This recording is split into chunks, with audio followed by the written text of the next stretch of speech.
नमस्ते।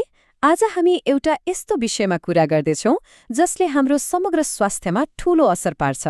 त्यो हो हाम्रो पाचन प्रणाली। खास गरी पाचनसँग जोडिएको एउटा एकदमै सामान्य समस्या र त्यसलाई कसरी सजिलै समाधान गर्न सकिन्छ भनेर हेरौँ है त। यो प्रश्नले सायद धेरैलाई छोयो होला होइन त? यो यस्तो समस्या हो नि जसको बारेमा खुलेर कुरा गर्न अलि अप्ठ्यारो लाग्छ, तर यसले भित्रभित्रै धेरैलाई सताइरहेको हुन्छ।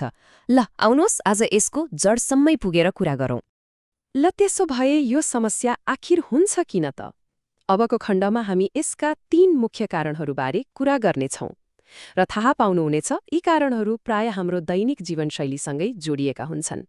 हेर्नुहोस्, यसका मुख्य 3 कारणहरू छन्। एकदमै सरल। पहिलो, शरीरमा पानीको कमी हुनु। पानी कम भयो भने दिशा सुक्खा र कडा हुन्छ। दोस्रो, खानामा फाइबर मतलब रेसादार खानेकुराको कमी हुनु। फाइबरले दिशालाई नरम बनाउन र सजिलै बाहिर निकाल्न मद्दत गर्छ। अनि तेस्रो, शारीरिक व्यायामको कमी। हामी नचल्दा हाम्रो आन्द्राको चाल पनि सुस्त भइदिन्छ। अब समस्या थाहा पाएपछि समाधान खोज्नु त परिहाल्यो। र खुसीको कुरा के छ भने नि यसका उपायहरू एकदमै सरल छन्। यति सरल कि आफ्नो दैनिक जीवनमा सजिलैसँग मिलाउन सकिन्छ। ल यहाँ छन् 3वटा सरल तर एकदमै प्रभावकारी उपायहरू।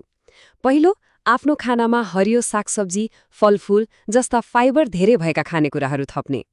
दोस्रो, एकैचोटि धेरै होइन तर दिनभरि थोरै थोरै गरेर पानी पिइरहने बानी बसाल्ने। अनि तेस्रो, अरू केही गर्न नसके पनि हरेक दिन कम्तीमा केही समय हिँड्ने वा सामान्य व्यायाम गर्ने। यति गर्दा पनि धेरै फरक पर्छ। ल हेर्नुस् त, कति सिधा सम्बन्ध छ। हरेक कारणको लागि एउटा सिधा र सरल समाधान छ। पानी कम पिएर समस्या भयो, ल पानी पिउने।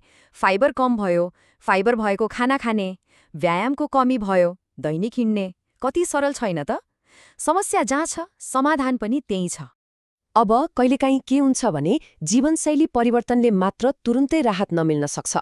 यस्तो अवस्थामा औषधिको कुरा आउँछ। तर यहाँ एउटा एकदमै महत्त्वपूर्ण कुरामा ध्यान दिनैपर्छ। ओहो, सामान्यतया इसबगोल वा ल्याक्टोलोज जस्ता औषधिको नाम सुनिन्छ। यिनीहरूलाई ल्याक्सेटिभ भनिन्छ, जसको काम भनेको दिशालाई नरम र खुकुलो बनाएर बाहिर निकाल्न मद्दत गर्ने हो। इसबगोल त एक किसिमको प्राकृतिक फाइबर नै हो भने ल्याक्टोलोजले चाहिँ आन्द्रामा पानी तानेर काम गर्छ। तर यहाँ सबैभन्दा महत्त्वपूर्ण कुरा के हो भने यस्ता औषधिहरू केवल चिकित्सकको सल्लाहमा मात्रै लिनुपर्छ। जथाभावी आफैले किनेर खानु स्वास्थ्यका लागि एकदमै खतरनाक हुन सक्छ। यो कुरामा चाहिँ कुनै सम्झौता गर्नु हुँदैन। ल अब एउटा अन्तिम तर सायद सबैभन्दा जरुरी चेतावनी। यो यस्तो कुरा हो जसलाई कसैले पनि कहिल्यै पनि बेवास्ता गर्नु हुँदैन। सन्देश एकदमै स्पष्ट छ। ल्याक्सेटिभको बानी कहिले पार्नु हुँदैन। हरेक दिन यसको प्रयोग गर्दा के हुन्छ भने हाम्रो आन्द्रा नै अल्छी बन्न थाल्छ, कमजोर हुन्छ। अनि पछि त औषधि बिना दिशा गर्ने गाह्रो हुने अवस्था हुन सक्छ। याद राख्नुहोस्, यो केवल एक अस्थायी समाधान हो, दीर्घकालीन उपचार त बिल्कुलै होइन। अन्तमा यो प्रश्नमा एकछिन सोचौँ है त। जानकारी त पाइयो, तर अब गर्ने के त? स्वास्थ्य सुधारका लागि आज हामीले कुरा गरेका यी सरल उपायहरूमध्ये कुनलाई पहिलो कदमको रूपमा अपनाउन सकिन्छ? चाहे त्यो 1 ग्लास बढी पानी पिउनुहोस् वा 10 मिनट भए पनि हिँड्नु। याद राखौँ, सानो सुरुवातले नै स्वास्थ्यमा ठूलो र सकारात्मक परिवर्तन ल्याउन सक्छ।